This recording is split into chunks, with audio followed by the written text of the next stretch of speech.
Hello, everybody, and welcome to another episode of Launchpad Reseller Podcast. My name is Bob. I'm the Rocket City Reseller, and we are your mission control for all things reselling. Whether you've been selling for 20 minutes or 20 years, we are sure that you can learn something with us together. Somebody's talking. Hey. I can't hear anybody.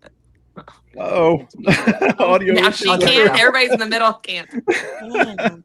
So, I do this thing with two of my co-hosts, Ellie, Tennessee Treasures, and Ashley Shisha 244.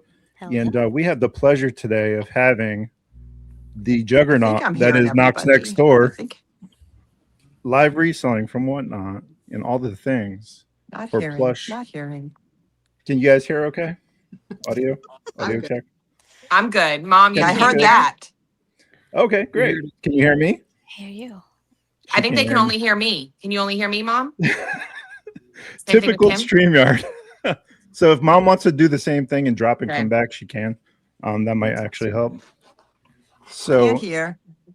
That's so weird. Okay, so if you want to go ahead and try to communicate. Whoever said that, then tell her to leave because she doesn't hear. Everybody at the same time. Mom, leave and come back. Yes. Yeah. You can get out. Yes, I can hear you. Can you exit and come back in the same way Kim did a moment ago? You can hit the red button at the bottom and then use the same link to come back in. Okay. Perfect. Hopefully that works. I'm going to reintroduce everybody. Yeah, that's what I'm not going to say. But as soon as Mom's back in, we'll get started while Mom's we can start. Yeah, sure. So we wanted to just, first of all, thank you all. For coming in and being with us on the podcast. We all met each other actually through Whatnot. So we have a community that we formed in partnership. And hey, Mom, can you hear me okay? I can hear you now. Yes. I'm gonna call you Mom. I know your name's.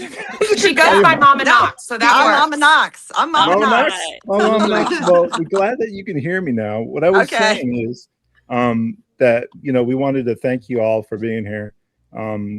We have been in the Whatnot community. We met through Whatnot, all of us, Ashley, myself, and Ellie, and we decided to do this podcast to be a community of practice for all resellers, regardless of where you sell, whether that be Whatnot, eBay, Mercari, Poshmark, you get the drift. So basically, we wanted to come together, give a safe place for people to tell their story in reselling, promote their businesses, connect with other like-minded resellers, and just grow together. So that's kind of the mission for our particular podcast. So we thank you for being a part of that. Definitely. So, thank you. That's awesome. Yes. Yeah, for sure. So I know that you guys are on Whatnot, and as soon as we decided to do this podcast, we were going through like a short list of everybody who we would love to see on here. And you guys are right at the top of that list. So we are super excited that you decided to do this thing with us. Yeah. So we're gonna get into it, right? So I know Jamie, you're gonna be the focal. I think so. I think I'm the designated talker.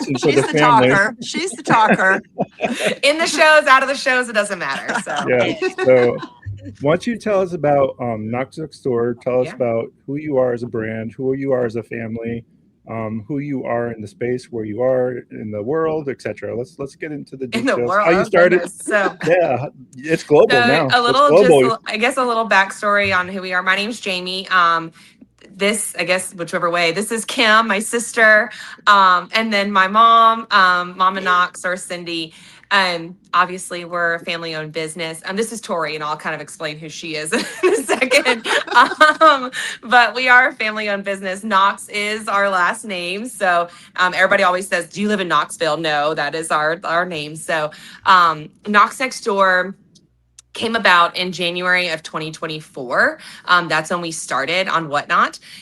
We kind of started because my mom and I were doing, we had a different business together. I was a stay-at-home mom. My sister was a stay-at-home mom. My mom was still working full-time. My mom and I had another business together doing like personalization, sublimation, things like that. And we were really burnt out. And my sister and I used to be on the phone for like 2-3 hours every single day because we had little kids at home, right?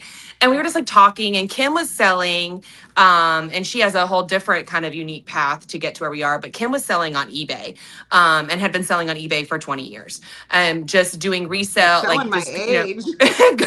going to yard sales, Your that age, kind of my stuff. age. And Kim is, I'm the younger sister. I'm like very outgoing, Kim's as you the can tell. oldest. And that's the joke in our show too.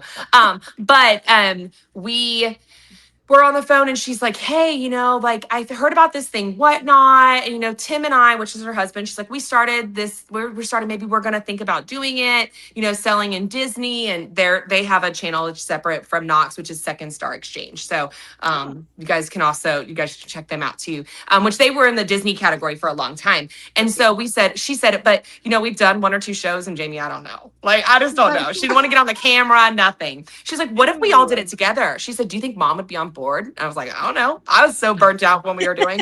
So I called my mom, and I was like, hey, what do you think about this? And we thought we were going to be clothing sellers. Okay. So like mom and I were in like a sales world as far as like, making custom items, but not in this type of world, definitely not in reselling.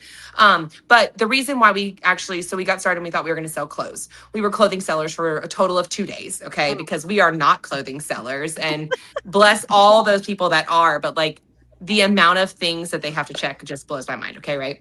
So we thought we were going to be clothes sellers. We decided we abandoned ship. But the reason why we kind of fell into plush is because in 2018, when Squishmallows were at their highest, right? There was brand boom of Squish.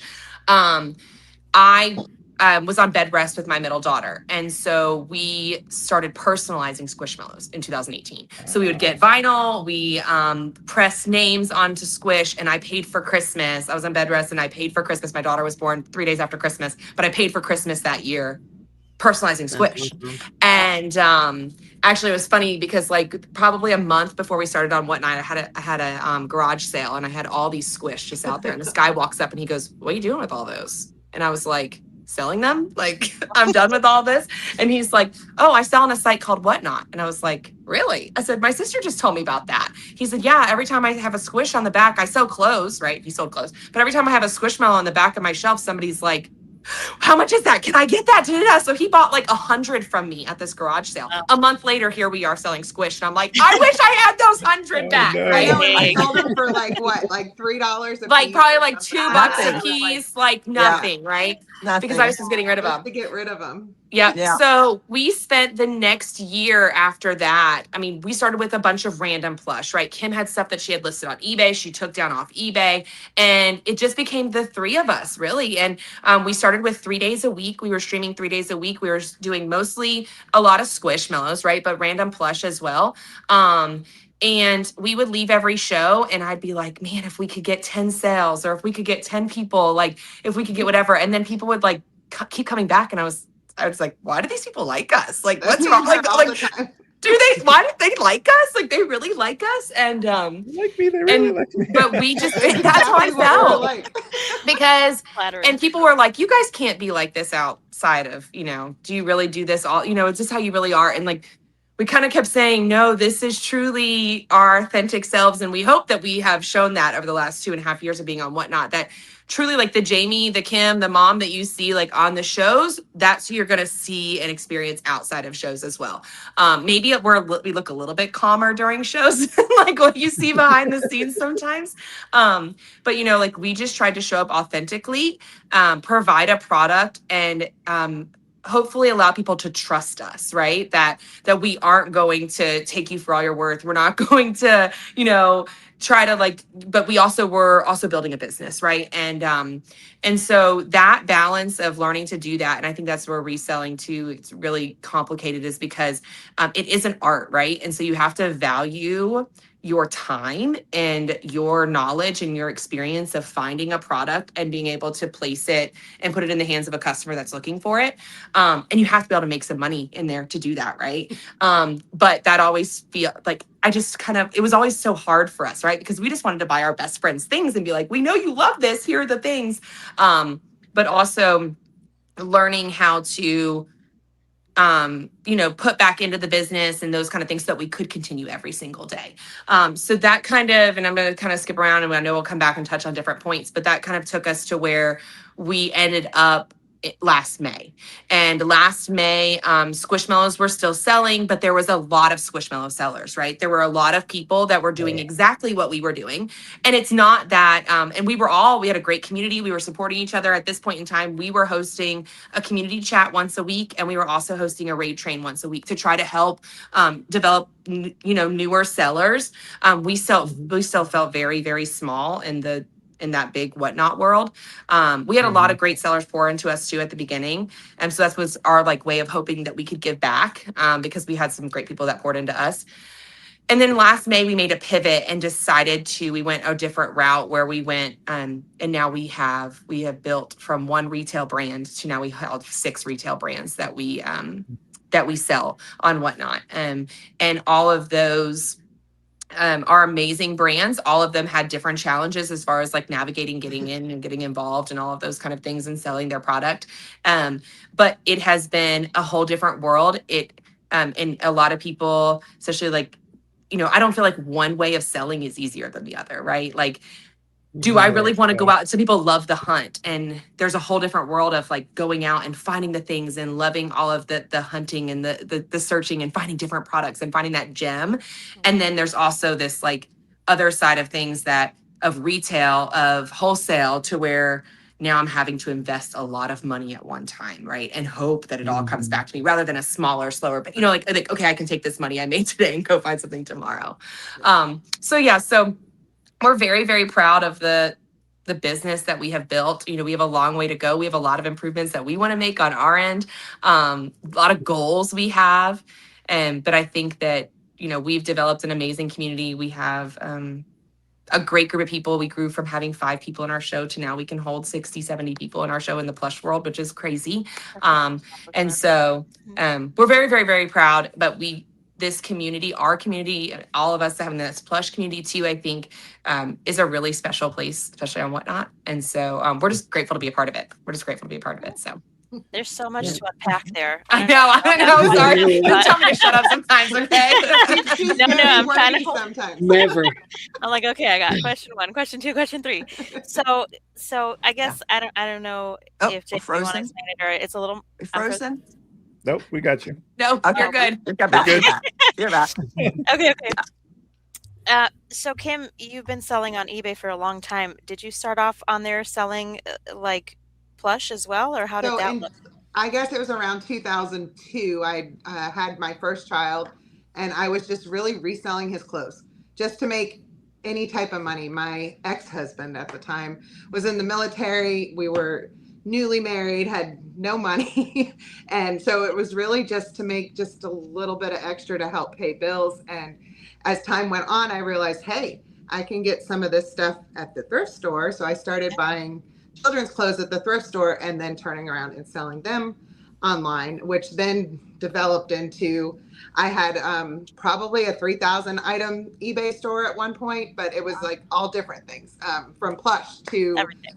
It was just an everything seller. If I could make money on it, it was going on eBay. Yeah. So, and that lasted until, I still have a eBay, but I'm not very active on it. There's about 600 items in that store right now until we found Whatnot. Yeah.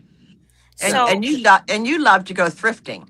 You loved at that time to go thrifting. We do still go hunt for things, and occasionally we'll have a type of show like that on Whatnot where, things that we found thrifting. And I still do occasionally list things on eBay and stuff like that too. But yeah, that I really, really enjoyed thrifting. My husband probably even more so than I do.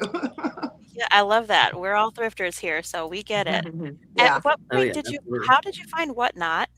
And then how did you guys pivot from selling used items to wholesaling plush?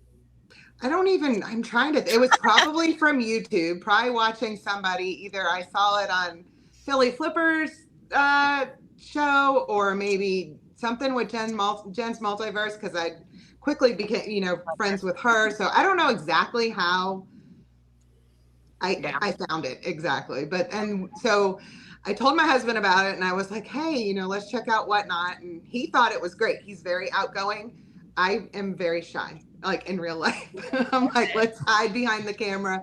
So we kind of started with just all of our eBay stuff. So it was a bunch of random things. We were, I was hiding over here. We sat right here at this table. I hid on the side as he like showed things on camera. And so it was just a bunch of random things. And then it was like, okay, we'll do some plush. And somehow we wound up in the Disney category. My husband and I are like huge Disney lovers, and we wound up in the Disney category. And it was when it had just taken off. It was huge. They were playing all sorts of games, you know, at the time that were allowed. And we grew really, really quickly. At the same time, we started Knox, right? You know, we started Knox in January. I kind of took a little bit of a break on Whatnot and focused more with Knox. And then spring, summer is when we started in the Disney category, and it took off and we grew really, really quickly. It was just, I don't know. The rules changed for games. People were kind of not doing what I felt was good. And so I left the Disney category at that point. Were y'all doing games at all? We were doing a lot of games, but we were having, I feel like, to me, my games were very fair. Like, you weren't going to walk away with a 50-cent drawstring bag no matter what. I don't want to hate on anybody, but like, you know, that's kind of how, and once that kind of took over, I just didn't feel comfortable doing those style games anymore. So we kind of took a step back from the Disney category. Those games got a bad rap for sure. Right. Yeah. And we really focused more with Knox. Lots changed over the years on Whatnot for sure. Right. Yes. So I think the transition really from like reselling, or especially like Squishmallow world, where we kind of made the pivot to really Douglas and Aurora is where we kind of started. And I saw somebody said, do we do like direct sales or wholesale? We work directly with the companies that we sell for. So we don't work for them. So we do buy from them at a wholesale price. You know, there's definitely challenges. We had to claw our way, when I tell you, with some of these brands, because they didn't and still don't, I wouldn't say fully understand live selling. Because a lot of these brands are very protective of what they do, how they sell. We have very specific pricing that we have to stick to, those kind of things. And so that transition, it felt like we got in for the first couple like pretty easy, and then we hit a wall with a few brands that we really wanted to work with. For example, I mean, Squishable, we talked to them for over 6 months. So I mean, it was a very uphill battle to get into some of these things. They weren't just like, oh yes, because what it really is a lot of brands, I think, and I'm sure this is the way in clothes and toys and in, you know, other collectibles and in plush as well, is a lot of these brands really want you to have a brick and mortar. And if you don't have a brick and mortar, they will not work with you. That's all they understood. That's all they understand. Right. A lot of them too. So for Douglas, we are the first live selling business that they have, that they partnered with. Amazing. And actually, and now we are considered kind of a premier line for them. Like we have like a kind of a special account with them, so we get a lot of like special support and stuff. And we really developed that relationship. We went to, and I highly encourage this, if you are a business that is just or you're thinking about going into a wholesale world, is to, I mean, there are restrictions on how you can go to attend these events, but if you can go to a market that's in your area, there's some in Texas, there's some in Las Vegas. We have them in Atlanta, to where we went to Atlanta market in January. And that allowed us to get face to face with some of these brands. Squishable was there, Warmies were there, people that were hard for us to talk to, and they didn't really understand our story via email. You know, and we're going back and forth trying to work with them, but we got in front of them and we said, hey, let us tell you our story. Hey, here's an example of what we do. Let us show you our platform. Let us talk to you face to face, which we would never have been able to do if we didn't attend those events. So we are getting to go back in June to Atlanta market as well, to kind of, we actually took our community along with us. We did some giveaways and stuff while we were at Atlanta Market. And so we got to sit down, even with Douglas, we were already working with them, but being able to sit and talk, we talked to the executive sales directors of the company and getting backstories and sharing our story. And then, it's just relationship building as far as, and don't assume just because somebody said this can't be done, that it can't be done, and that's what I kind of sharing before. I think on Whatnot, people buy from a seller, right? It's the same way when you're trying to work and find people to work with you, depending on no matter what you sell. But yeah, so we made that transition, and I think it's definitely been challenging. There's definitely challenges to it. It's not like, I just have this brand and I can just buy this stuff and then turn around and sell it. Right. It definitely brings a whole new level of challenges, I think, when you go this route. Yeah. And I kind of want to say that, when we made that transition, because Whatnot's an auction site. So many people start, the dollar starts. That was always a big thing. Now you hear people say, don't start at $1, start at $5. Well, going into the retail side of it, and we can't start at $1 or $5 or, we have items Even for $10, but we're at a retail level.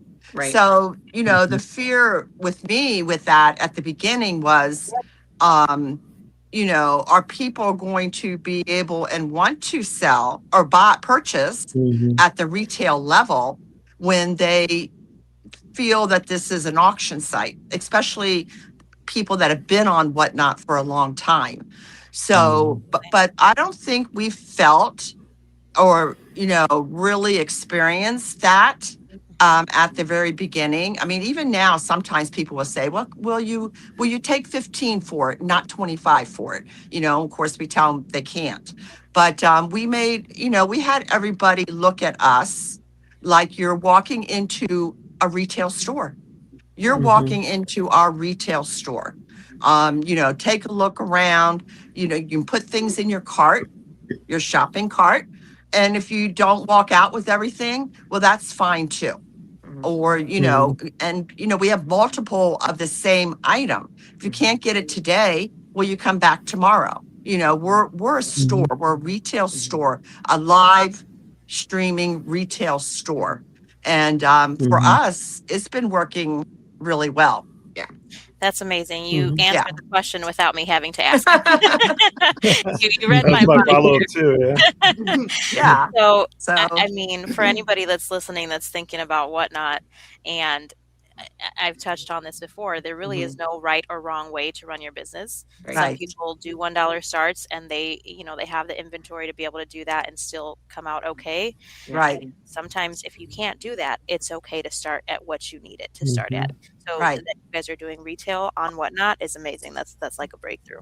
And I'll say too, I think that transition maybe wasn't as hard for us because when we first started, and I actually used to encourage new sellers to not do this because they'll say, well, I just want to start everything at $1 because I want to hit 1,000 sales.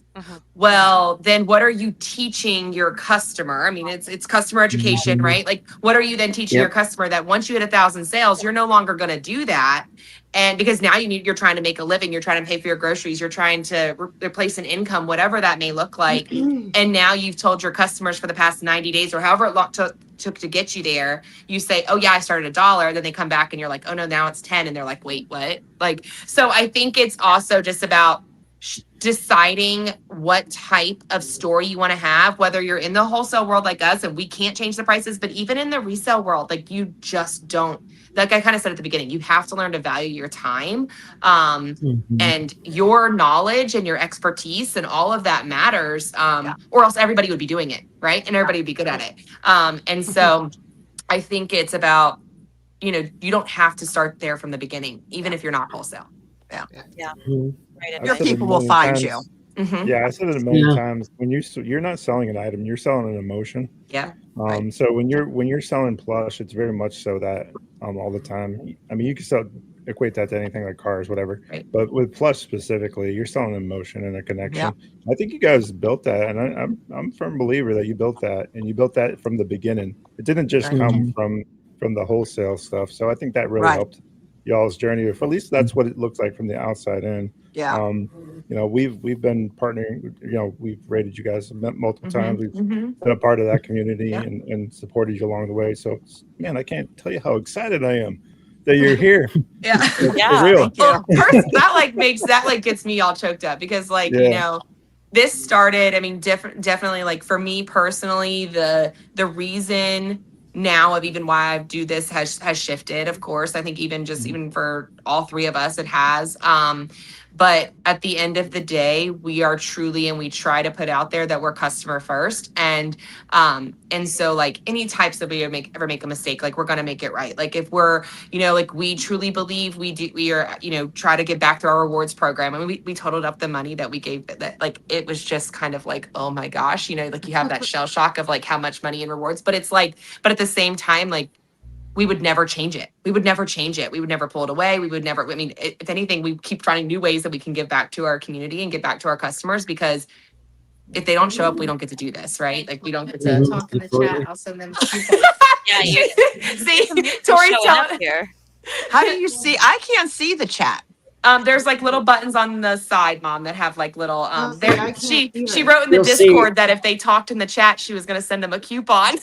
Oh, no, That's I'm like, they're fantastic. showing up over here. You Oh, have They fans love Tori, Tori there because Now let's was. talk about Tori. Way Now, to go. now's Yeah. the chance, because Tori's Yeah. a genius. Yeah, there you go. They all love Tori, trust me. They all love Oh, I Tori. love that. So let's Love that. talk about it, because that's an Yeah. excellent strategy, Tori. Yeah. Good for Yeah. you. I love the business part of what this podcast is about. Let's Mhm. talk about that now. That was a strategy. That was a thing. You guys, Yeah, let's so, talk strategy. Let's talk Tori. You know, you want to talk? You want to? Yeah.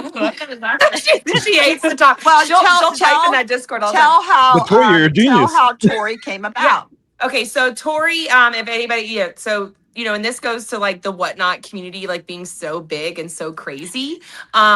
Is Tori was really Tori's been a part of Whatnot since what, 2020? Yeah. You were shopping on Whatnot in 2020. Pokemon was like the big thing, right? Like that's what you know, that was the big craze on Whatnot, I think, at that time. She said she spent her entire stimulus money on Whatnot at the time back in 2020. You know, like everything went to everything went to Whatnot. Yeah, I probably might be able to get her to talk much more. No. So, but anyway, was shopping in plush and found a lot of other plush sellers before she found Knox. Okay. So, we joke, and we're still good friends with a lot of these people that have moved on out of the plush category too. But Tori just became friends with us and was buying and chatting in the chat. And I still don't know how she ever became a mod. I really don't. Probably it was probably like I was probably scrambling one day. Maybe it was just like maybe we were down somebody and I was just probably like, oh yes, you want to help? Sure, like help me, you know, talk. But she's really good at like controlling and like helping moderate in that chat. And then she was saying, hey, I think I'm going to New Jersey for a Pokemon event. What if I stopped in Atlanta on my way to New Jersey and I met y'all and like hung out with y'all? And I was like, sure. And I told Mom was like, sure. Kim's like, sure. And so she came up Do you here. really know and- who this person is? Yeah. She was like, how do you really know her? That's a typical mom question. At this point, I had become good friends with Tori and several other girls on Whatnot, and we were all kind of we would all FaceTime every single day. Like we were all just became like super close. I mean, you know, over 6 months or so of becoming friends, and so she came to visit us, and she never went to New Jersey. Never actually went. Yeah. Did some shows with us here, and then she was like, "Jamie, what if you sell my collection?" And I was like, "What?" I was like, "So you want to send it to us?" And she's like, "What if you come here and you sell it?" And I was like, "What?" So we kind of threw out the idea to our community, and they were like, yes, because she had been collecting for a long time. And so they knew she had good stuff. And it was just going to be a lot of money. I found like a $60 flight and flew to Florida and sold her collection. Going to this stranger's house all the way to Florida by herself. Knox knows. She's like, I'm 36 I years love old, the okay? The What are you bravery. doing? My mommy's so afraid I'm going by myself. That's awesome. Yes. Anyway, so The brave new world, Mom. I sold a lot of her collection. And then her mom also sells on eBay. So her mom was like, hey, Jamie, what if you come back down here and you sell? And we, at that point, the way we did that, people are probably wondering like how that worked. We did it as a consignment essentially. So, you know, that it was X amount of percentage if everybody ever wanted to go that route, because we literally thought that that's what we were going to do for a minute. We were like, what He if was gonna travel. I was going to be like, did. you know, You yeah, did. I You did. See, did. nobody else thought Yeah. that would be the You thing. thought you I were thought going that'd be to so cool. wherever in the world. So I at would love to whoever's see. house. I would love to see another plush seller do that, because that dream left me. Okay, like I didn't get to do that anyway. So I went a couple times and sold her collection, and then my life changed a little drastically. My mom's life changed a little drastically in the fall. My mom retired. I kind of had to go from working part-time to making this my full-time income. I was going through a divorce. And so I was like, okay, I have to be able to provide and make this. Before it was just like a part-time, you know, like, oh, this helped, you know, put a little bit of groceries or something like that. And it went for two, I have to be able to pay for a house and, you know, bills for my kids. And so in August, we really took Knox full time. And so we went from 3 days a week to 6 days a week. Kim's husband retired, I guess, from home. And so then they were building what they were doing. So like everybody kind of went to like full in this, like, this is what we're going to do. And then So Tori I didn't decided retire.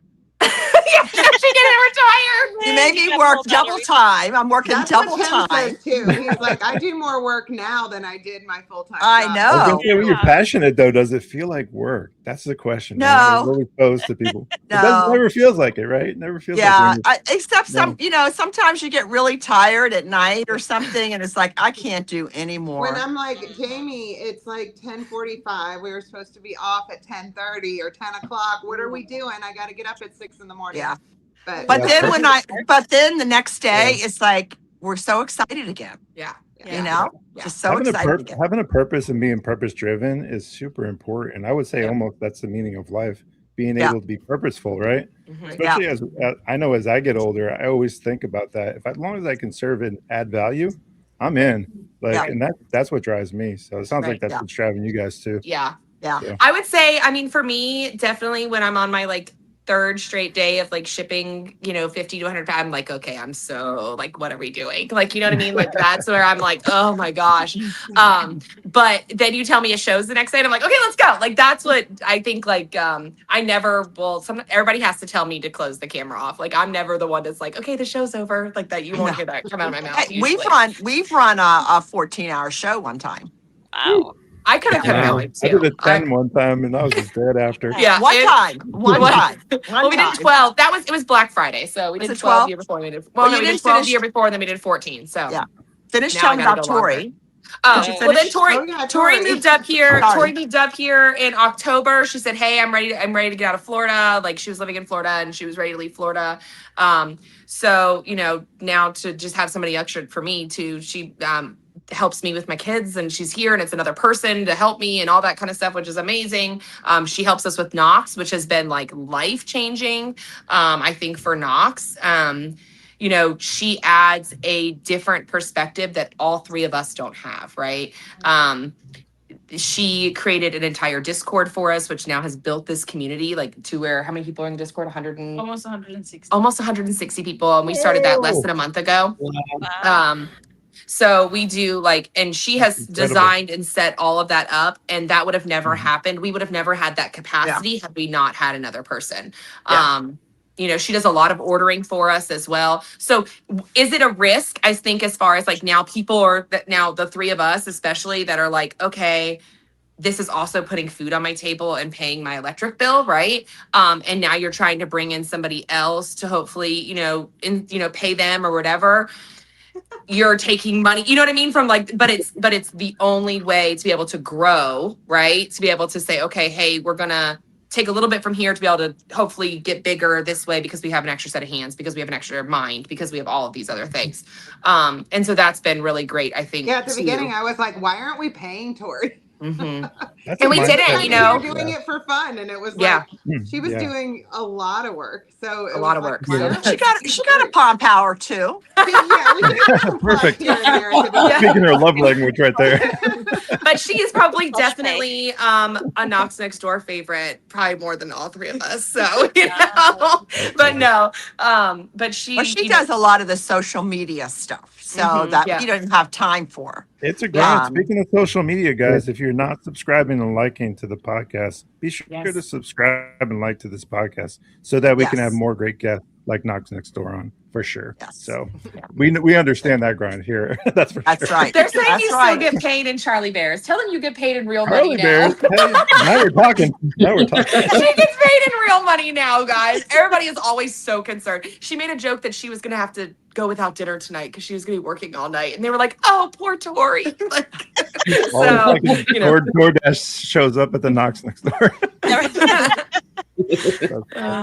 But yeah, so So yeah, so it's been that a cool journey. growth is, you know, partially organic, partially social media thing. So it's like a combination of like a 1-2 punch. I would not say any social media due to anything social media wise. We have We just started that. Yeah, we really just like, I mean, I created the social media accounts. Honestly, my sister, okay, so the reason why where KnoxNextDoor came about is my sister and I were going to write a blog at one point. And so we secured the name. At that point, I secured the social media. And I'm telling you, this was like 5 years ago. So it's kind of like serendipitous, like how it all worked out and how the name ended up being. But we had planned on using it for essentially a different business. So like we had the social media accounts have existed for a long time, but like we weren't using them actively. And still to this day, I like joke, I'm like, all the people that know me in real life don't actually shop with us. Like really, like we don't have a lot of like communities, small, like local people that are shopping with us at all.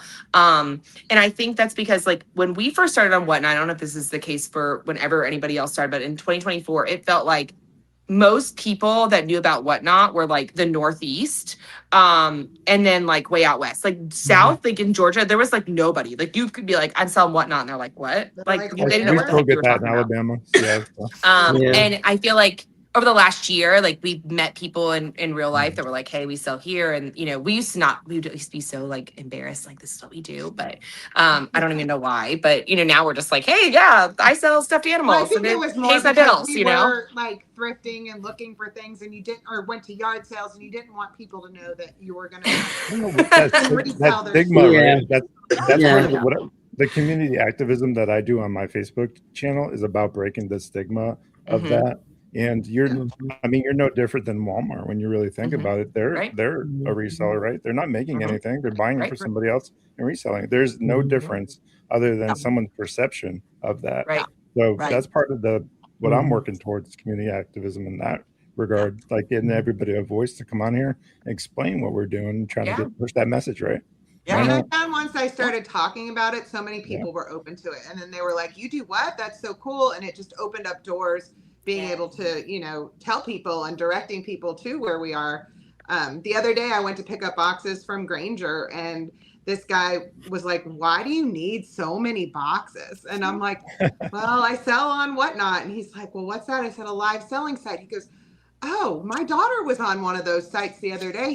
She was watching someone sell a plush spider. And I'm like, what kind of spider? And we showed him a picture. We do plush too now on Second Star. And I showed him a picture of a spider. And I said, was it like this? And he's like, that's the exact spider. His daughter was in our show watching our show. Just like that. I was like, what a small world. So that was really, really cool. Yeah. But so I got a question for you guys. I think too, a lot of our growth, and I don't know if the girls will agree with this, a lot of our growth, when we were first starting on Whatnot, we were only doing it 2 to 3 times a week. And then when I was able to retire, we were able to step it up, and now we're on about 6 days a week.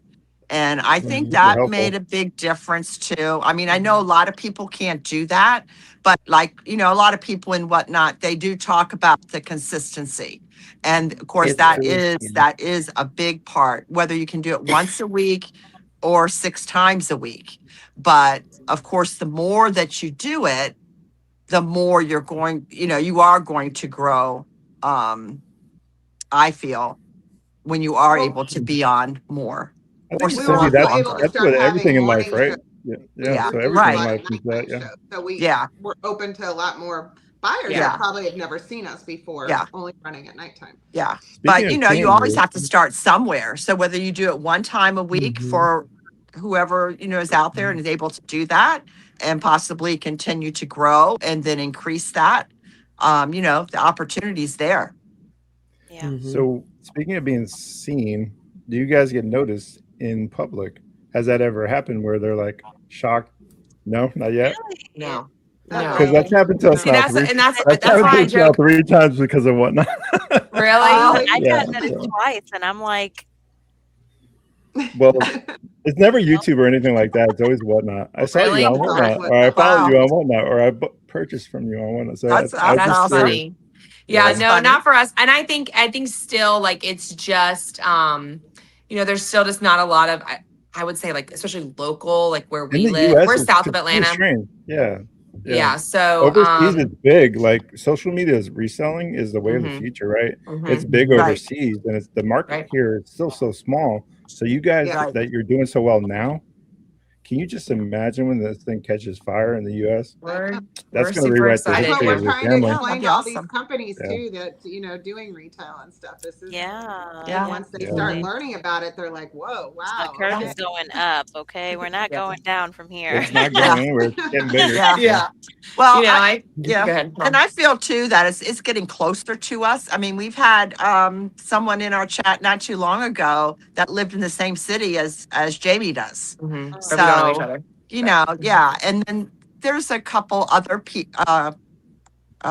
friends of ours. I don't want to call them customers. They're our friends through Whatnot that live, just north of us. Yeah. An So hour, it's things like getting that. there. Yeah. Mhm. Yeah.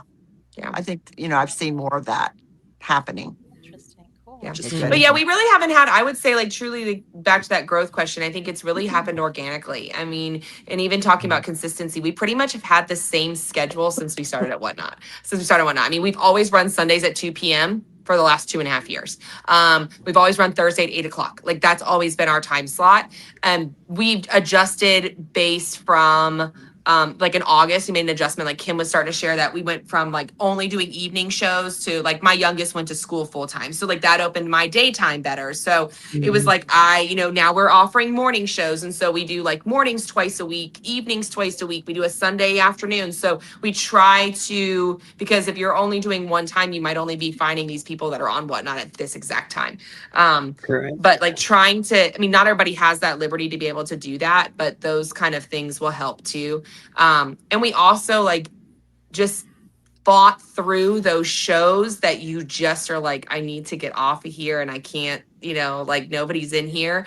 You just have to fight through to like get to that 2-hour mark. Cause I really Yeah. think that the length of the show also matters, getting on 15, 20 minutes and saying, oh, nobody's in my room, end show, you have to just kind of fight through that grit. That was of my trouble with Ray Yeah. Trains Yeah. at first because you're on for an hour and right at that 50-minute mark, it would start to just pop off and then you would have to rate into somebody. And I was just like, after a while, Ray Trains just became this like thing for me. Yeah. I was just like, it was great for growth and Yeah, getting the for word sure. out, but it Yeah, really we did a lot run of your Ray own Trains show. on Disney at the beginning, and it helped us grow really quickly. And then Right. we kind of stopped because it was Yeah, for that reason alone, I mean, I think you're right about the 2-hour mark for some reason. If you guys didn't know, I'm a data analyst, a software engineer. I do that full time. So I've done all the analytics, all the stuff for Whatnot, and it really does seem to be trending. Something happens at 2 hours and you something can't explain it happens, either. Right. Something in the algorithm just, I don't know what it is. You just get more pushes maybe. I don't know. So, I interesting. just saw they're saying how many followers we have. What do we have? Just over 10,000. So, and I think that figured out how to goes do the to, chat. I mean, come on, I'm like really. I guess I'm showing my age. I think that goes to, and I think, okay, so Kim and I used to host a weekly, seller support type of community chat. And we used to, and we had a kind of a unique perspective because while Kim was, works part of KnoxNextDoor, like that's what we do all together. She had this, Second Star Exchange, and we were in two totally different categories. And when we started on Whatnot, Plush was very small. There were several, like in the sense of, it didn't feel like there was a lot of people selling all at the same time. Like you could go on and there was like maybe 5 shows on, maybe like at one time. And then and across everybody's rooms, you know, you could get 20 people or so. That's about it. You know, and so now I think for 2 years later, those people that are still in plush or, you know, dabble in plush, like they come back and they're like, whoa, I can get a whole lot more people in my room than what I used to be able to. And I think that's just growth within the category. When we all started on Whatnot, Disney was a lot bigger, right? Kim used to be like, man, there's like 50 people on, you know what I mean? Like as she's trying to stream a show. And so, It must be Mr. Kim. That's me. So we used to talk a lot. We used to talk a lot about how followers doesn't always mean something, right? Oh yeah, it doesn't mean have we celebrated? We celebrated 1,000 followers. We celebrated 5,000 followers. And I think we celebrated like 10,000 followers. And it was because that was just like our way of giving back to our community. But like we've never focused on that number, and I focus on it even less now than what I ever did because I have learned, especially as we were like growing, we could have 60 people in the room and we could have 17 people in the room and we could make the same amount of money. You know what I mean? So at the end of the day, or we could have 60 people in the room and 17 people in the room and we could have the same amount of chat engagement. You know, it's all about the types of people that you have come in, not even just buyers, but just like customers, people that are willing to engage with you and just chit chat with you and all of that kind of stuff. Like that can make so much of a better show than just by having 20, 30, 40,000 followers. It doesn't always essentially equate to sales or engagement. You know, so but you also have to help those people engage. You know, you as a seller are helping those people to engage. Some of them, you know, they're just not going to all the time do it on their own. So that's where, you know, Jamie comes in too, and help. She goes, why aren't we talking? She's like a wagon driver. Yeah. Just gotta, I think it's just about like, and I think that's where it goes into like being willing to share, you know, just authentically as you are, you know, absolutely, you know, that kind of thing. Okay. People like to be part. People like to be part of who you are also. Right. Oh yeah, feel like they're part of your family. Right. Basically. That inclusion is important in keeping your audience. And we've talked about authenticity. It's you have to be yourself. If you go on and try to be something you're not, that's not at the end of the day sustainable, and it's not who you are. And it's everybody's different. Everybody brings something different to the table. So bring it. Right. Right. That's it. Yeah. And there's nothing worse than getting off after 3 hours of being on a show and feeling so exhausted because you felt like you were performing the entire time you were on live. You know, if I do something stupid, the chat might laugh at me and like people are going to laugh. And like, that just is what it is. Like, you know, like if my hair looks bad or I'm just like having a blah day or whatever, you know, they're there. And I just say, okay, guys, this is the way life is right now. You know, sometimes my kids are doing backflips in the background. Like, you know, well, Jamie, you're really put together today. And I'm like, what does that mean? I look like the rest of the time. But anyway. Hey, I got it. Oh man. Well, that's she brushed her hair today. So, I think it's just, you know, like I don't feel exhausted after a 3-hour show because I literally feel like I've just been hanging out with my best friends, you know? And so that's why we try to design what we do. And then we get off and we talk to them in Discord until, you know, 2:00 in the morning, it feels like sometimes. So, wow, you know, that's the heck of a strategy. I mean, they can't forget about you, right? Everybody's talking to you. They don't forget about you. But well, that's the thing about Whatnot, right? You pause for a second. I put my Whatnot on pause for those that didn't know for a while now. If you haven't noticed, when you do that, they do forget about you, and I'm okay with that. Out of sight, I've reconciled that. So I will someday come back. I'm not sure exactly when. Maybe I'll play the LL Cool J. Don't call it a comeback. but in all seriousness, you're right though. Being forward facing, being intentional, being consistent, being remembered. All those things are important in growth in business in general, not just social media sales. So which is what Whatnot is, which is the future. And usually during this time period of the podcast, we do a thing here, and I don't know if you guys have watched the podcast where we ask the guests a very important question. And I don't know if you've had time to think about this, but we say, Knox Next Door, who would you like to see on Launchpad Reseller Podcast? Uh-oh. Oh. Cue the Jeopardy music. Do, do, do.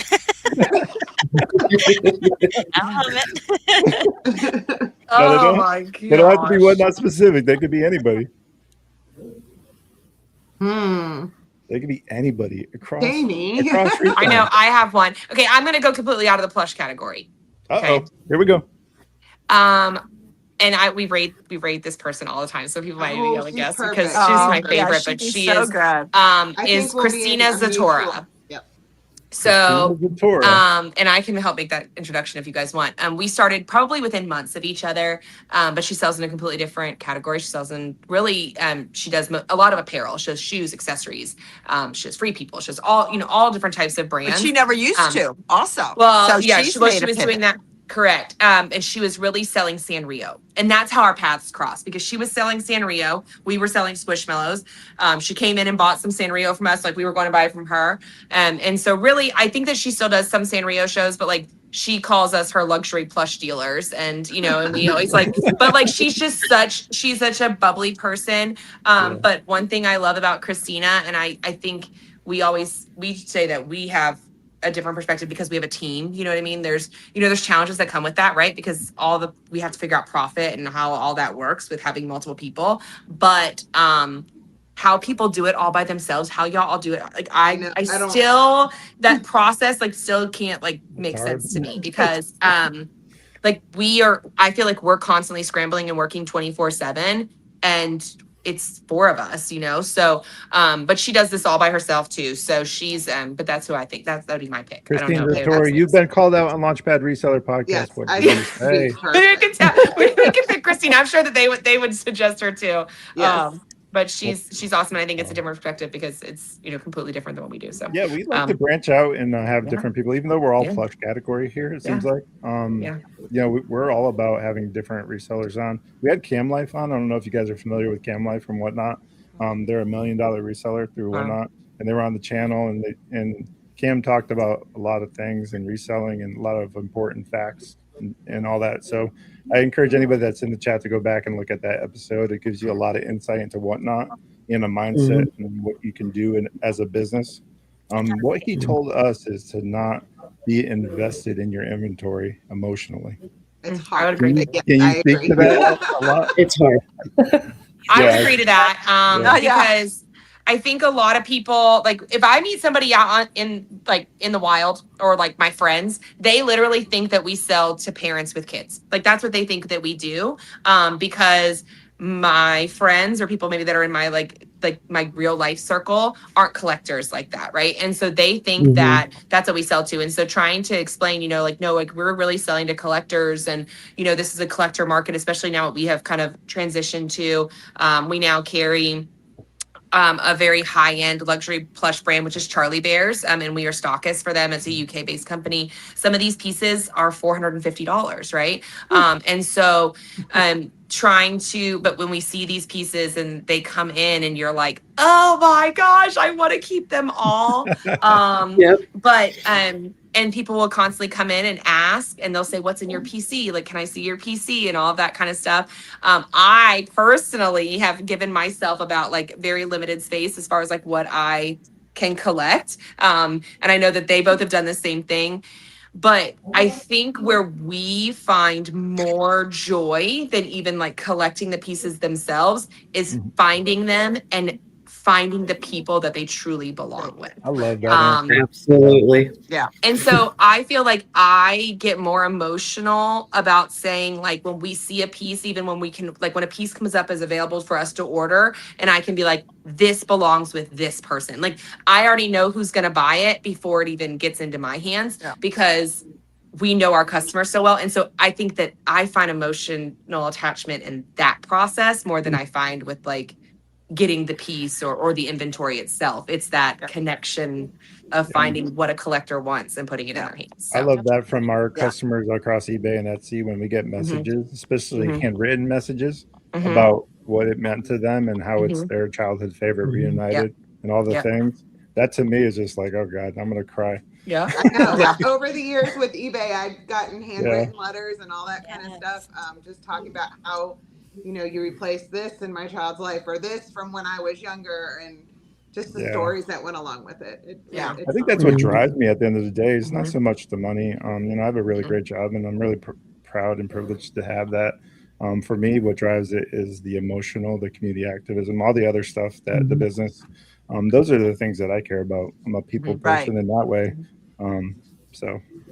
We always tell them too that they're saying, well, where's your PC? I says, you're looking at it and it's all, it can be all yours. We enjoy it. If it's here for a day, if it's here for a week. A good way of looking at it. Yeah. And then after that, it's gone. Yep. So and there's very few special pieces that I think we've taken, especially even from like the brands that we carry. You know, and even we joke, like Tori had a bunny that she kept in her collection and she thought it was going to be a forever. And then it was like, I don't know, like maybe I'll replace this with something else. And so we got back on and we were like, okay, this was a piece that we had in inventory. Tori took it home. Here, do you want it? And it sold. You know what I mean? So it's always like, even when that piece isn't serving in our own collections, I think then all of a sudden we're like, okay, well, we're ready to sell it. Well, too, now we have started a little bit of a PC up here. Can you show us some stuff? But would that be okay? Yes, awesome. some of these items. She's in our room. Yeah, perfect. Let me just unplug you here. Heck yeah, we're going on a road trip, y'all. Okay, now listen though, we had a do I have to switch my camera around though? What do I do? Yeah, you probably stay like this. No, switch your camera around. Down here. There we go. Oh, mom's gone. Am I gone? I miss mom already. Okay. How about this, mom? If you bring it to us, maybe that'd be the better. Or, well, maybe I can. There you go. That'll work. Okay. So up here. I say zoom in a little bit bigger. Way up here. There we go. We started a little bit of a PC, but what those items are, they're from our friends on Whatnot. So sometimes we've been purchasing some things from our friends on Whatnot, and then they belong in our PC. But I'm going to I'll give you a scan around the room a little bit. That German Shepherd up there, yeah. So this is Douglas. We have a unboxing on Wednesday. Our Douglas is very low in inventory, but I'm going to try to. We have 30 boxes. We have 30 boxes of Douglas coming in on tomorrow. This is just one. This is just one side of our room. I'm trying to walk backwards. Plus, we had an unboxing today with Aurora, which is all over the place. Let me see. Am I doing this everything right? that you're seeing right now is all Douglas. Man, that's incredible. I'm trying to Douglas see where my is still camera probably as far as like quantity of inventory, that's probably the largest quantity of a single brand that we carry is Douglas. I'm walking backwards. Now she's kind of walking into our Aurora section. So like this is all Aurora. So we carry like Pom Pals and Snoozles. See, this is all mess right now because I'm trying to clean up our unboxing from today that we had. I wish I had that mess now in my organized. To get organized here. Kind of step over. Hold on. Step over some things. Look at that. This is where she's walking down now is going to be Squishables on one side, which is what she's showing. That's Squishable. That's the most recent brand that we just added. I love that brand. Yeah, and it was a fight. And we have pictures of us selling Squishable back when we first started on Whatnot. So it's like kind of full circle that we were able to work with them and them now. So that's Squishable. Now she's kind of getting into Gans. This is Gans. I know, Forever Doctor. I see you, Kate Leslie. Gans is another amazing brand. Gans has been around for decades. We carry a lot of their Heritage Collection line. And also like they have rag dolls. They have lots of different other types of items. And then this is kind of our higher end line. This is Charlie Bears. This is a UK based company. They are in their 21st year of business, and we are a stockist for them. They make handmade, fully jointed, one of a kind pieces. All the bears will look different. All of their jointed pieces again are handmade. Some of them are like limited to 200 pieces worldwide ever created. But they're kind of all limited in production with the exception of a couple of their lines. So that's kind of Charlie Bears. And then this is kind of going back into Palm Pals now, where she's at. Yeah. Fantastic. Yeah. We appreciate the back of the scenes look at that. That's incredible. Yeah. See, I still have boxes here. And then we also, this here is still a little jumbled up from this morning, but then we have warmies. Oh wow. Fantastic. Excuse me. Incredible. So there's a lot going on in here. Mm-hmm. And we have some days, just for like what we do, we have some days where we do like unboxings, which are like when we get brand new inventory in, we run everything kind of like what you would expect as a normal auction on Whatnot. And then a couple days, and then when we don't have an unboxing, we pretty much do scan and run. And so it's more like, hey, drop request, we'll put it in a bundle for you, kind of like Mom was saying at the beginning, like a build your cart. So like, honestly, like we say all the time, we really don't know how many sales we really truly have had on Whatnot as far as like individual pieces sold, because we do bundles sometimes with 20, 30 pieces in it. And that's why like we always have said, don't get too bogged down in your numbers either, because your numbers don't necessarily always show. Like Whatnot only tracks transactions. It doesn't track individual pieces, right? And so we have no idea how many things we've sold. So sometimes you can be like, oh my gosh, I've sold way less things than this person over here, but that you might be selling bundles and they might be running auctions one after another, which is going to increase their numbers. So it's like, so we do different types of shows. We have shows where we have high transaction because we're just running auctions. Then we have other shows where we do kind of what Mom just did, a full scan around the room, ask for things. People can put multiple brands in their cart at one time. And to kind of have a more personal shopping experience. So, yeah. Love that. Speaking of inventory control, this podcast is sponsored by Nifty.ai. So if you guys give us just 1 second, we'll talk about Nifty.ai. It's important because it can be your inventory control for all things reselling. So regardless of what you sell, if you need a platform to do that, Nifty.ai can do that. Code Rocket City will save you 15% off. And we'll go ahead and stop it right there. Appreciate that opportunity to do that. So a lot of things have been said in this podcast about Whatnot, etc. What's next? Let's talk about what's next for KnoxNextDoor. What's next? What's coming up? Everybody's looking at me too. Yeah, eyebrows. Everybody did eyebrows. I think that share as much as you want. Yeah. I think, we're in a interesting phase right now of like, we've built and grown really fast, and then learned how to manage that growth, because it's a whole different world of now I'm shipping 20 packages a day to now I'm shipping 75. And so that I think we're still trying to learn, right? We're still trying to manage that, that running 6 days a week and having lives and stuff. So I think we're still in this, that period of growth right there. That's a little uncomfortable at some points, but I think you can maybe hopefully expect to see within the next year another new line added to hopefully what we do. So that would hopefully be in the picture. I don't know when, I don't know what yet, but that is, I think, in a goal that we will add a 7th line to what we do. The goal is also, I think, that we can bring larger amounts of inventory in all the time. I mean, people love our unboxings. But what we don't want to do is lose that personal experience that people get on those days where we don't do that. So we're really mindful of that, of like trying to grow and continue to bring stuff in all the time. We've thrown around. I think too, a lot of, like I said, our Douglas is low right now. So, when you're ordering from wholesalers like this, sometimes it can take a while before it gets to us. Or now the type of selling that we're doing, you know, you don't have, if you have a brick and mortar, you don't have 50 people walking in your store 6 days a week.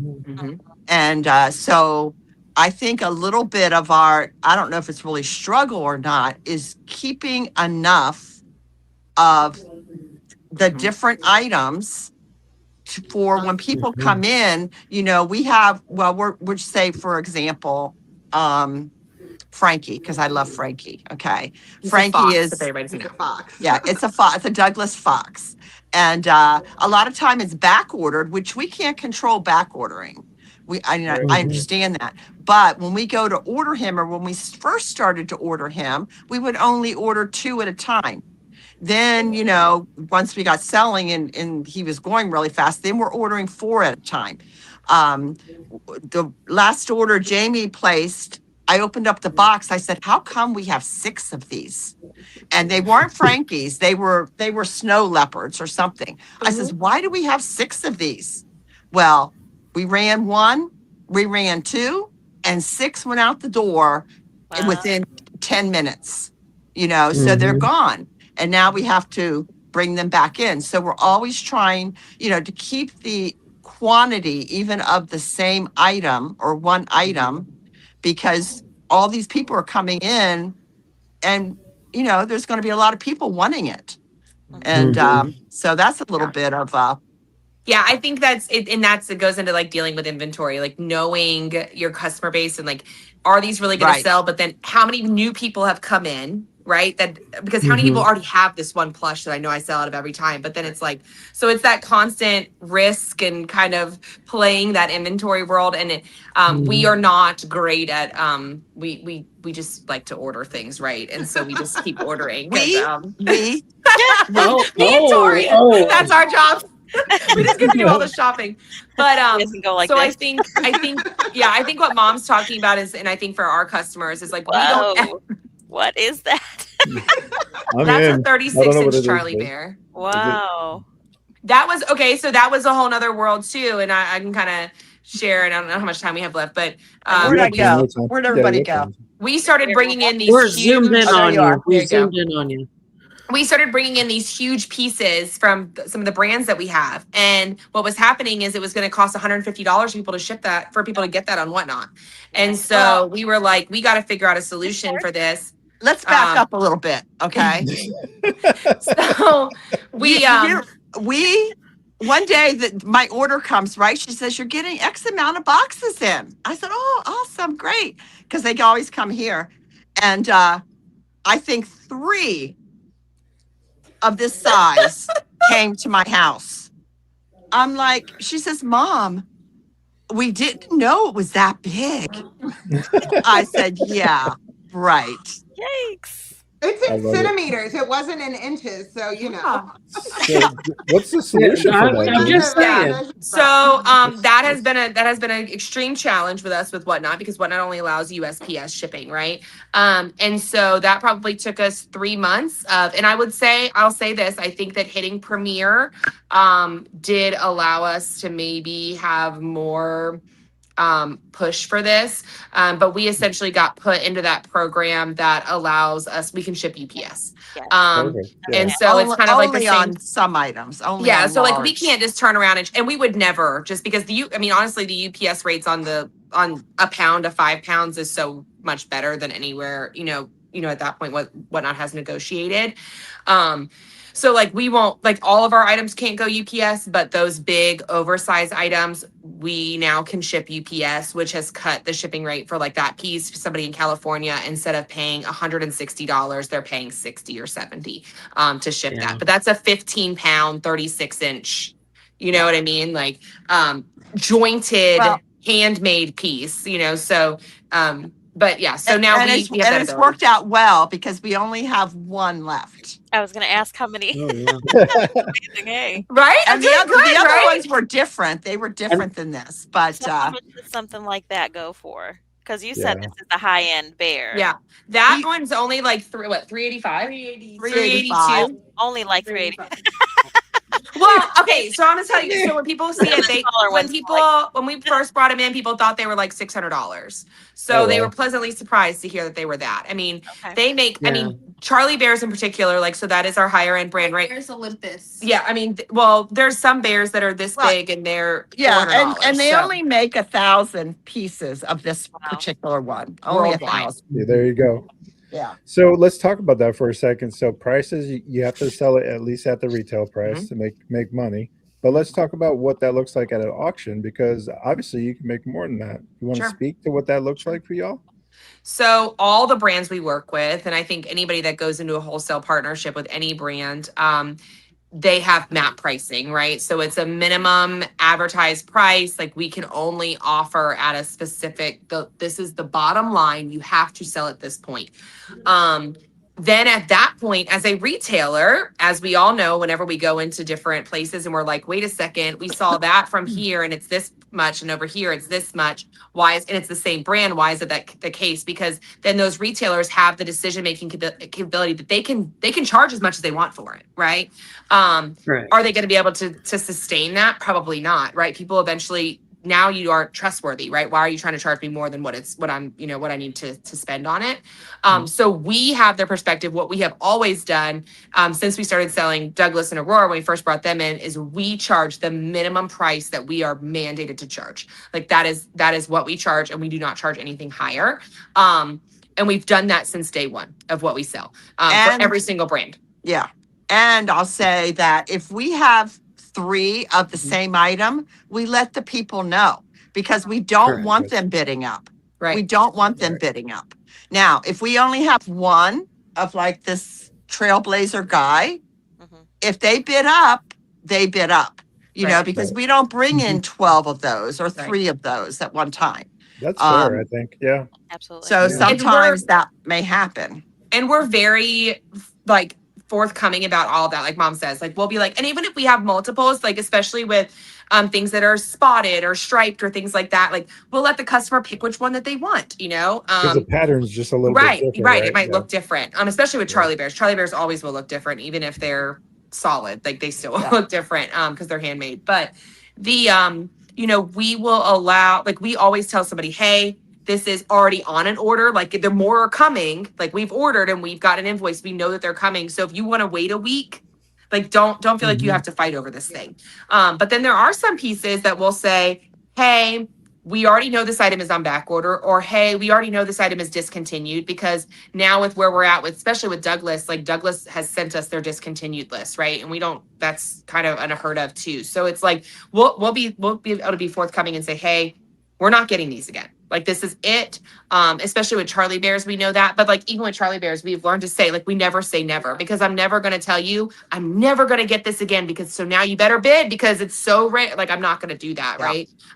We'll never say never, but I'll say, I can't guarantee this piece again. And we'll find, like, for example, for our Charlie Bears shows, because the pieces are so expensive and people want to say, oh, you're having 40 of these in a show, I need to actually decide which one I like. We started loading them in our auction tab, like, as early as we possibly can. Like, we have a show on Friday, the pieces are already loaded in our auction tab. People can go pre-bid on them. If they choose to bid above retail, then that's their choice, but our prices will always start at the minimum. Yeah. That's amazing. You're putting the information in the buyer's hands and letting in the market decide. That's how it should be. Yeah. And some of our brands do allow us, like Douglas in particular, allows us to discount twice a year.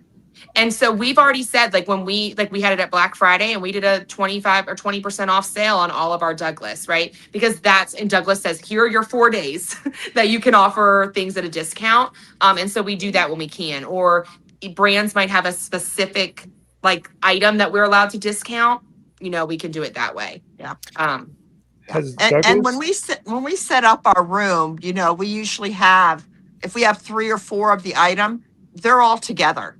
So, you know, we can see at just looking or whatever they're interested in, we can see how many we have. And that's how we are able to tell them we have, you know, 4 of these, so don't bid up. And then if the last one goes, you know, if they want to, they can. But Has Douglas shown any interest in getting into live reselling marketplace, or just use vendors to do that on their behalf? Because I know a lot of retailers have thought about maybe getting into the live, like Nike, Puma, That's a great question. some of the bigger names. Based off of our conversations with them, no. And I would say that they're also extremely selective of who they work with as well. So like, I don't think we're going to see a big crazy boom of like everybody selling Aurora, of everybody selling, on all like on, you're never going to, I'll tell you this, you'll probably never ever see a TikTok shop as far as I'm concerned, as far as I've been told, like a TikTok seller selling Douglas. Douglas wouldn't allow, like Douglas in particular is very protective of their brand. Well, I think he's also saying, does they come in our Douglas shows. himself? Does and I don't think Douglas so. himself? I don't think We haven't so heard either. anything. No. I think that I don't know. All the brands we work with highly value their retailers. Right. Makes and sense. so I think that and that's one of those things. I guess never say never, but Have you ever been approached by TY at all? No, they were at Atlanta Market. We did not talk to them at Market, but we have sold like Beanie Babies and things like that in the past. But we haven't, I guess, haven't approached, to go that route yet. But we've had a couple other brands. Yeah, we had a sales rep reach out to us asking if we had a brick and mortar, and we tried to explain them to our business, like kind of like you guys, that that's not something we're doing. We're doing this, and this is specific to that. And they didn't show much interest. So I was just curious if you've ever had that conversation, not or with if them. they saw the writing on the wall. Yeah, not with them. Yeah, they were at Atlanta Market, but yeah, like I said, some of these brands, they just don't get it yet. You know what I mean? And even once they do get it, they're still like, wait, what? Because it's been that way. I mean, even with Charlie Bears, I mean, we are ordering 3 to 4 times a week from them, and they're like, wait a second, what? And I think it's also been a different world even for some of these companies, because they're used to, for example, we were at Atlanta Market and we're all in the Aurora booth, and we got to talk to the CEO of Aurora, which was fantastic. And like, he talked a lot about like how they'll never go to Walmart. What did he used to work for? Dang, what was the brand?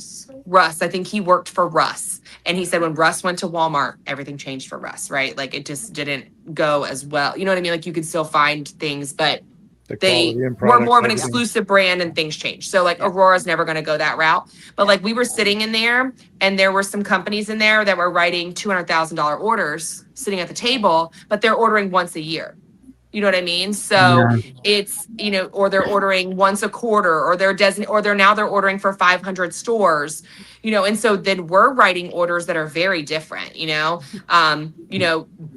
we kind of get to the point where we were writing, okay, this is $1,000 order. And then they kind of kept growing. And then it was like, holy crap, like you're having to put out so much money and hope that it all comes back. But then they're like, wait, you're ordering again? Wait, you're ordering, wait, didn't you just order last week? So like that style of ordering has also been different for them, that they're used to these big, like, right now Douglas just released their 2026 line. So like a lot of companies are getting a huge chunk. Well, we're already on our third trying to order for 2026, because we order smaller numbers more often. That's been a learning curve, I think, for them as well, like just like us. So, and they don't allow, like we can't sell on eBay. We can't sell on Amazon. They're not taking any new retailers for a lot of those third market parties, because they didn't do, follow the guidelines, a lot of those resellers. And so they don't open that up to anyone anymore. Yeah, it's hard. Yeah, we're only allowed to sell in one area at this point. Like this is where we sell, this is what we do. That kind of thing. And I think, this is the other side of selling a brand like this, is also educating that we have a minimum pricing, because they might go into somebody else's show, right? Or eBay or whatever, or even on Amazon and Walmart, and they'll say, well, it's cheaper over there, right? And they don't realize that it may not be brand new with tag, it's not coming from the manufacturer, like something. So that's been a transition too, of like, if we have to sell at this point, but somebody could go and take the same item we have and they could sell way up here, or they could sell way down here. You know what I mean? And so it's like, you have to educate people in that sense as well, from being in a wholesale perspective.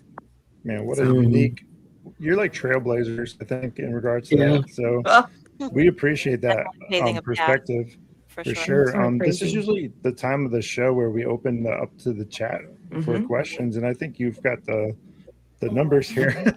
So if our chat wants to reach out and put their questions in there. I got to see the chat. We'll see if, I can't see the chat. So we'll read them to you. Thanks. Yeah. Okay. Yeah, we'll read them to you. If I bring up the chat, I don't see you guys. Yeah, I have the same thing. When I go to the chat, then I can't see anything. So yeah, I can see all the chat now, but I can't see you guys. Well, I have a question. My question is for Mama Knox. When your girls came to you and said, "Hey, do you want to join us and sell on Whatnot?" What was that conversation like? How did that go? Like, were you like, "What is Whatnot? What are you talking about? Explain." Oh no. I mean, we have always what's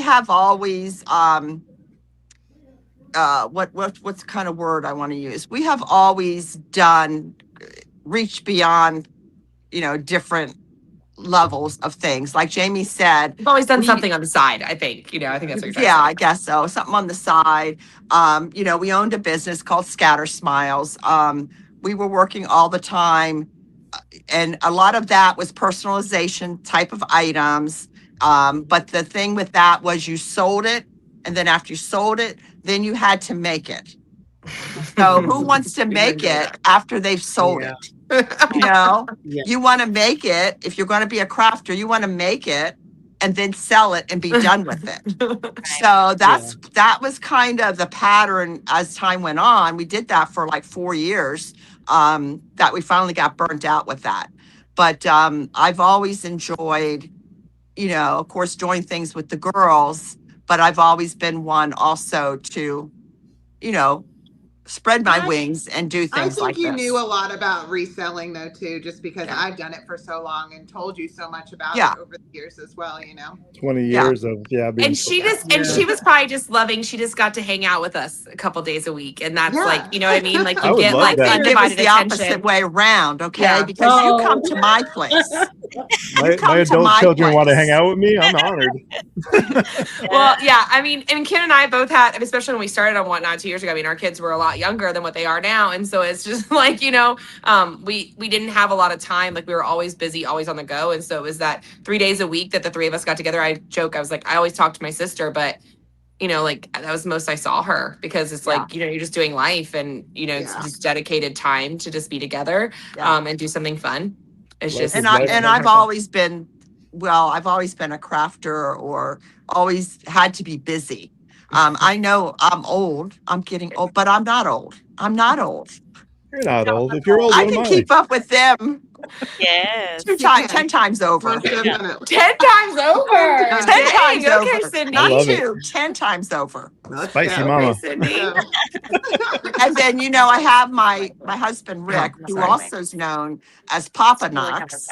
He comes into the show once in a while, but we also have his help here too, and his encouragement.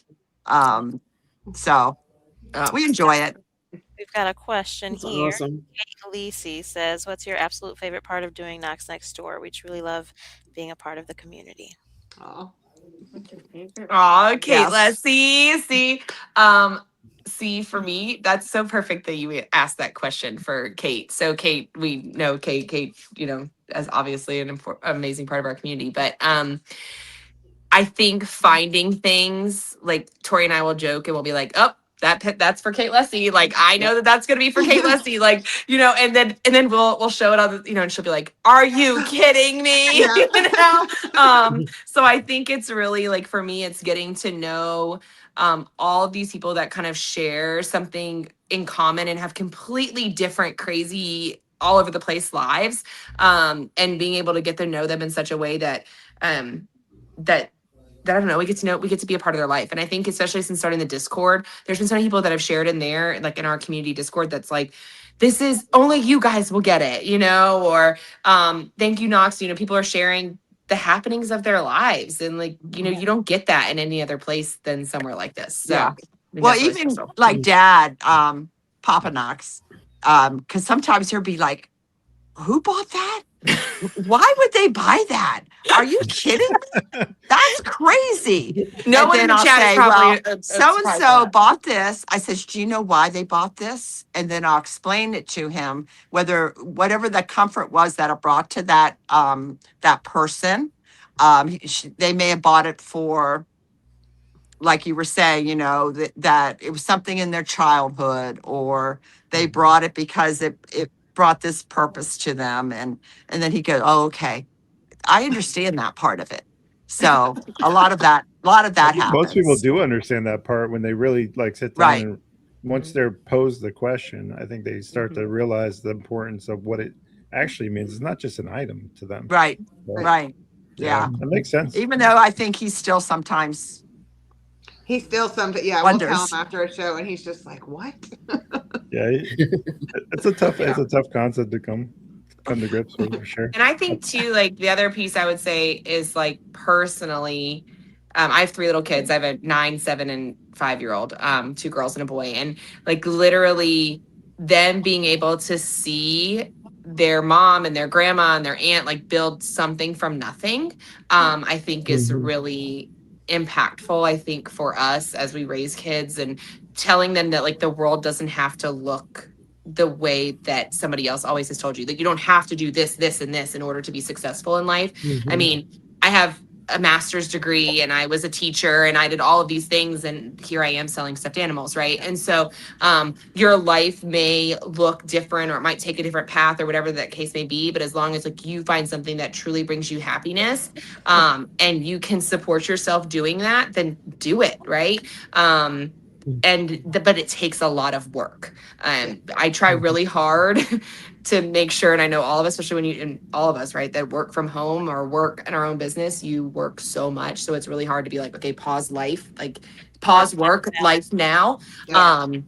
But I will also love that they get to see their mom work, right? That they get to see They're me watching. invest Even my if you don't time think and they're find something I'm watching. passionate Yeah. about, right? So They sometimes come to the shows. Yep. Yeah. Right. All the kids, they go to the shows, they sell, they do all the things, right? So And then I have kids all the way up to 24, and they'll sneak in our shows and like be watching us from their place too. So yeah, because mine range from like 8 to 24. I have 7, so it's like they're all over the place. Oh, I love it. My Big grown family. children being able to see what I do and learning from it, Yep. which has led my one daughter. She works for she's at college, but she works for a thrift store and has learned all that kind of stuff.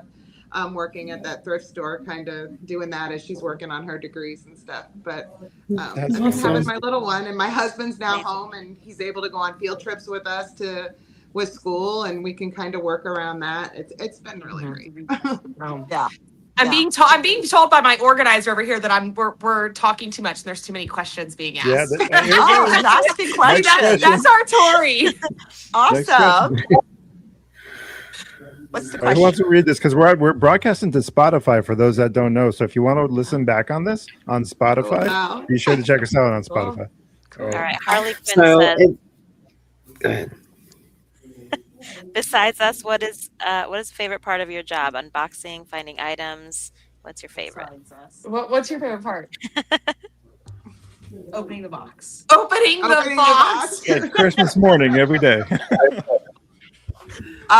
Being in front of having the live show, being in front, not being in front of the camera, but just being on a live, being there with the chat with our friends. Besides them. Huh? Besides them, they said.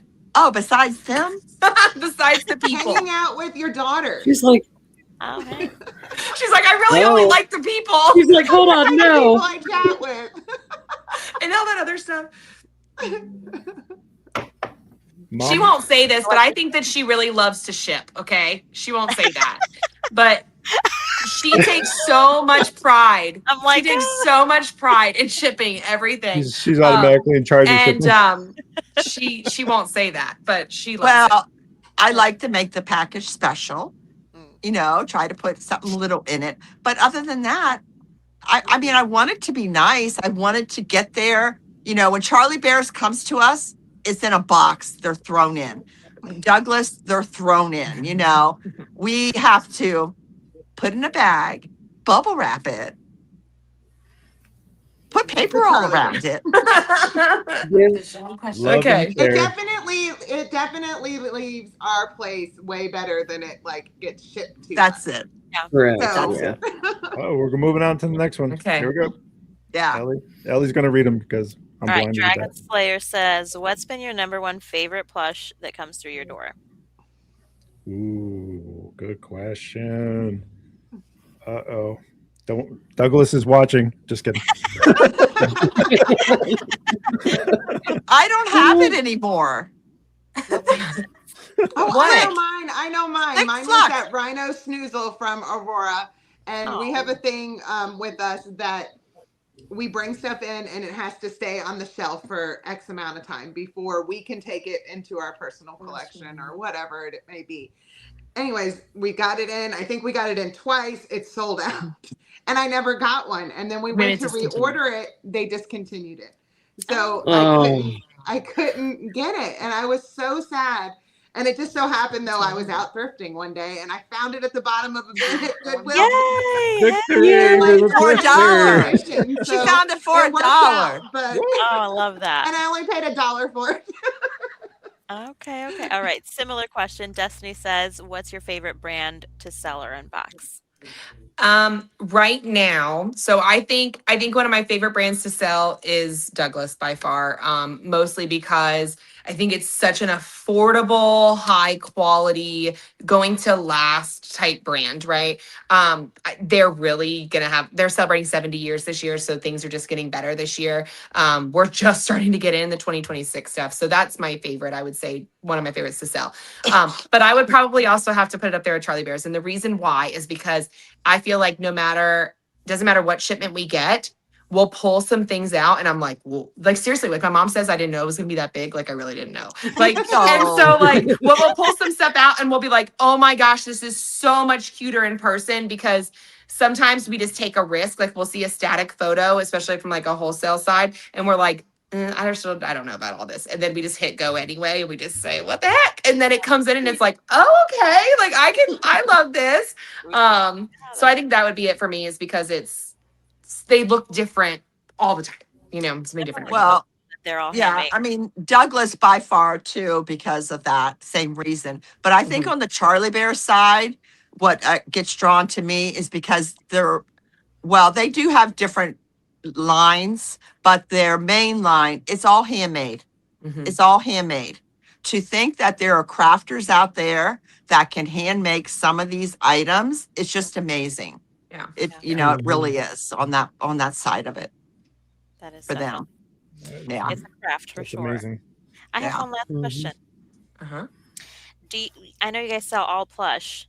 Do you think that you would ever expand into other toy lines or anything besides plush in the toy category as like an upsell or other high-end like Pop Mart type stuff, anything like that?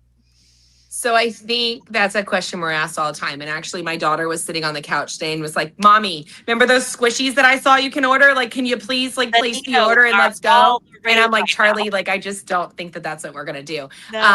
No. And can we like access some of that stuff? Yes. Are we going to? I don't know. Never say never. I think that's again hard to say. Like some of the brands that we carry, like they have toy pieces of their lines. A lot of the pieces that we have seen are like pieces that work really well at like checkout counters, right? That you see like all the toys and stuff like that. Yeah. Right. Because the way that we run, this is still plush. Yeah. But it's kind of like a fun toy type of thing, but it's still plush. Yeah. So we tried to bring in things that were more gift related, but still along that plush line. We brought in some like baby blankets and baby like toy kind of things. So we brought in some of that gift stuff. I don't know, that will really like, we really feel that we've been able to niche down and to find like what brings us joy. Space. And there you go. There's a good answer for Kim. There's the answer. Somebody's got an empty warehouse that costs $0 in rent. Right? We're coming. Yes. Like, we can grow as big as we want. Yeah. I mean, as far as gifts though, I mean, I think we kind of zero in on some of our items that are really useful as a gift, more so than just people buying a plush for their own comfort. There's a lot of items that are giftable, of course. Right. But maybe blind bags, but they're still like plush. Squishable does blind bags and things like that, which they're just been back ordered. So like we are planning on bringing that stuff in. Like I said, we'll never say never. I mean, who knows? I mean, we don't know what this looks like in 5 years. Could we be a brick and mortar and have something? I don't know. You know what I mean? To where that all of a sudden becomes necessary, maybe. But right now we're definitely, oh my gosh, I see the question. right now, I think, we're right on the Kim. We don't have the space for it all. We don't have Tori's over here. Me. Yeah. I mean, even Kim said today, well, Dad won't mind, or yesterday, whenever it was, Dad won't mind if you bring those boxes in the house. Yeah. He will. The boxes can't come in the house. Yeah. So, for example, this week, you should see what's surrounding me at the moment. This week we got in, just this week from Sunday to Friday, we'll have received 14 boxes from Aurora. We'll have received 30 boxes from Douglas, and I think over almost close to 20 total, or 16 from Charlie Bears. So where does it all go, right? And so then you do these huge unboxings and you're hoping maybe 50% of it sells that night. Yeah. But that's where we're at right now. I think that's that growing pains part of we just don't have the space. Yeah. We don't have the space. And tearing down the boxes, that's my job too. See, I get to tear down the boxes, put them in the car, take them to the dump. Mm-hmm. Yeah, it's always work. It's always with every blessing there is a burden. Yeah, yes, for sure. Oh yeah. Yeah, we're very lucky. I mean, there's people that do much more with much less space. So it's just the type of show. Could we keep everything in boxes all the time and just run auctions all the time? Yes, right. But we are still trying to figure out how do we showcase most of our inventory so we can make it look like a store versus just running, which is where that space conundrum has come in. Yeah. Because you guys technically are a retail store that you can shop online. I know so many people ask us all the time, are you a real store? Can we come there? We just tell them if they come, they might not ever leave Tori's. So then they have to make their own choices. Oh, hey. Okay, I have to show you. This is what we first looked like. Oh, I don't know if they're going to be able to. Uh-oh. Did you see that? There we go. I got it. There's our clothes we sold, and there's all of our mess. Wow. And then that's my husband putting up shelves. So that was way back when. So all the shelving in here, all this stuff. I can see the shelves getting higher and the ladders getting taller. Yeah, that's what I see for you guys. To make room for it all. Yeah, amazing. Yeah, but it's gonna be like a library of plush. Right? Hopefully. But it's been fun. Yeah, it's fun. Awesome. Hi guys. So we're getting to the end of this podcast. I wanted to thank you guys for coming on the podcast and being a part of the experience, and also showing up for your community and allowing them the opportunity and the space to come see you guys, ask you questions. I know it's always tough. Maybe the next time we're going to have you on again. I know it. Maybe next time what we'll do is we'll bring a couple of your super fans on. And we'll have a one-on-one. I think that would be super cool. That word is so weird to me. Maybe we'll have a contest on Whatnot and have who is the super fan. Who is the super fan of KnoxNextDoor, and have you guys back on? Number one fan. So make sure you guys are KnoxNextDoor though now. You are KnoxNextDoor. You don't get to compete anymore. Yeah, so make sure you guys are following KnoxNextDoor, because you never know what's coming next is the message. And we appreciate you guys so much for coming on. I want to remind you guys of one thing. If you can't be good at it. We'll catch you on the next podcast. Thank you for thank you for having us. Thank you for having us. You're more than welcome. We're going to talk in just a second, so don't sign off. Okay. All right. Thank you.